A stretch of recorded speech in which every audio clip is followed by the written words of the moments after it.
You've tuned into this video because you're looking at buying a new gravel bike or possibly upgrading the components on your existing gravel bike. And you might be wondering, should I have a 2x group set or a 1x group set?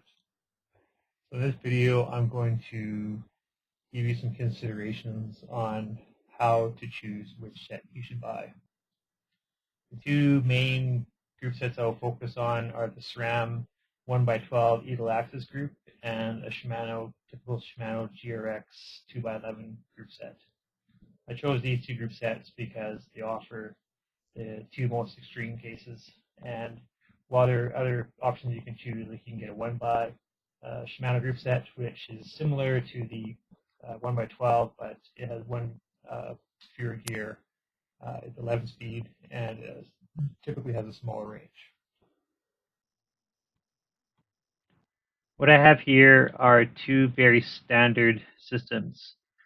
This is a typical Eagle Axis 1x12 gear set, and this is your typical Shimano 2x11 with a 50-34 and on the front, and then a 34-11 on the back. These are probably the two most common gear ratios, gear systems that you're going to find on gravel bikes these days. So you can clearly see the differences between the two systems. The 1x has 12 distinct gears with a 500% range between the smallest gear and the biggest gear, whereas the 2x11 system has 19 distinct gears and a 455% range between the smallest gear and your biggest gear. The reason why I say 19 gears and not 22 gears is because at least 2 or 3 gears are redundant. You can maybe argue 20 gears because you're unlikely to ever find yourself in a 34-13, which is the same as a 50-19. But outside of that, a 34-50 is, I guess, probably another gear you're unlikely to do, you shouldn't be doing, but it's the same as a 23-34.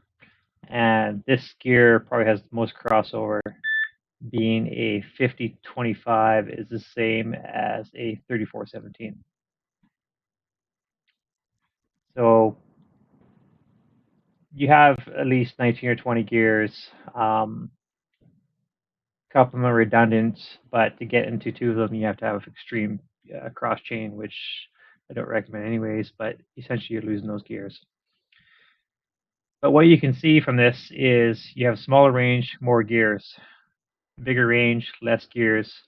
So in order to achieve that, you're going to have greater jumps. So you can see what I did here is I estimated the speed you would travel in each gear at a very typical 85 RPM. So in your biggest gear on the Eagle Axis group, if you're going 85 RPM, you will be traveling 45 kilometers an hour, and in your smallest gear, 9 kilometers an hour. Whereas if you go over the 2x system, in your biggest gear, you're going nearly 49 kilometers an hour, and in your smallest gear, you're going almost 11 kilometers an hour. So these are the sort of things you need to consider when you choose between the two systems. If you are planning on riding really hilly Forest Service roads with lots of steep pitches or super long climbs with lots of steepness to them, and you have to think that if you have a 50-42 and you're going 85 RPM, you're going 9 kilometers an hour. So 9 kilometers an hour is actually probably quite fast on some of those hills. So you're probably going to be dropping down to 70, 60, maybe even 50 RPM just to get up them. But if you go over to your 2x, you're in a 1-to-1 ratio, it's nearly 2 kilometers an hour faster, which means you have to drop your RPM even lower just to get up the climbs. And now you get into very high torque situations, you're probably going to be dropping down to 40 RPM or even less, which is going to murder your legs, and it's just not going to be a very sustainable or fun ride. So if you're doing hillier, slow riding or need those bailout gears, this is where an advantage to the one-by system comes in. But if you're doing faster rides, maybe you want to use your bike for do some road racing as well, then you're likely not going to want to use the one-by system because as you can see in your biggest gear at 85 RPM, you're only going 45 kilometers an hour. So say if the pace were to pick up to 50, you're probably going to be spinning out. Whereas even with a fairly small front ring, in your biggest gear, you're already going 49 k an hour at 85 RPM, which is very reasonable. So that's something to think about. Another thing to think about is if you look at this table, it can be calculated for different RPMs, but if you find yourself riding at a typical speed and you see that the speed is not on here, like say for example, just for theoretical, just for theory, if my popular riding, a very typical riding speed for me was 40 kilometers an hour, and I would look at this chart, you see 40 kilometers an hour doesn't exist. To achieve 40k an hour, I'd have to either go into biggest gear and spin very slowly, or I'd have to go into second biggest gear and spin fairly quickly. Whereas if you go over the 2x system, you have a speed that is much closer. So I can go into the 50, 13 and spin, just under 85 RPM, and I'll achieve the 40 kilometers an hour. Second thing you can look at is if you find yourself varying between certain speeds, how big is a jump in that terrain. So say if you think that you're on rolly terrain, that you're going, maybe changing from 20 to 30k an hour, and within there, you might want to look at the range. So like say if I'm going from 18 to say 28k an hour, then if you look at the one by system, look at the speed jumps that you're going to achieve, that you're going to be seeing at that RPM. So you have a lot of RPM adjustment.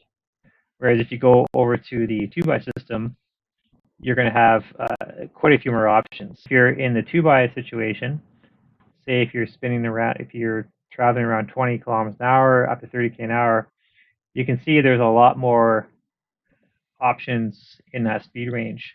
So in your big ring, you have a bunch of options here, and your small ring, you have a few options there, and then you have a lot of 1k an hour speed increments as well, which can be a lot nicer for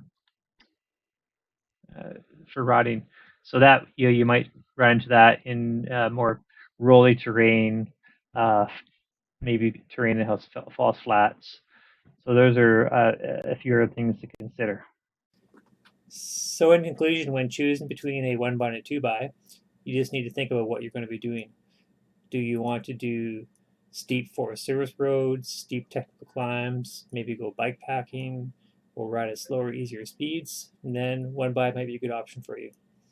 But if you want to maybe do some more racing, use your bike as your do-it-all bike that you also use on the road, or doing faster rolling terrain, then I would probably highly encourage you to go with the 2 by.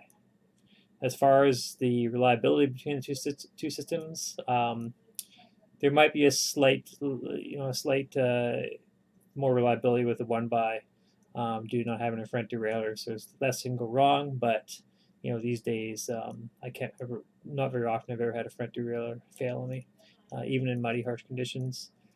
And one other advantage to a 1 by system is sometimes you can fit larger tires on the rear because you get a little bit of a different chain line and you don't have a front derailleur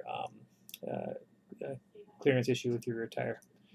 So hopefully this video helped you, clarify in your mind which system that you should be putting on your bike next, or which bike you should be buying next.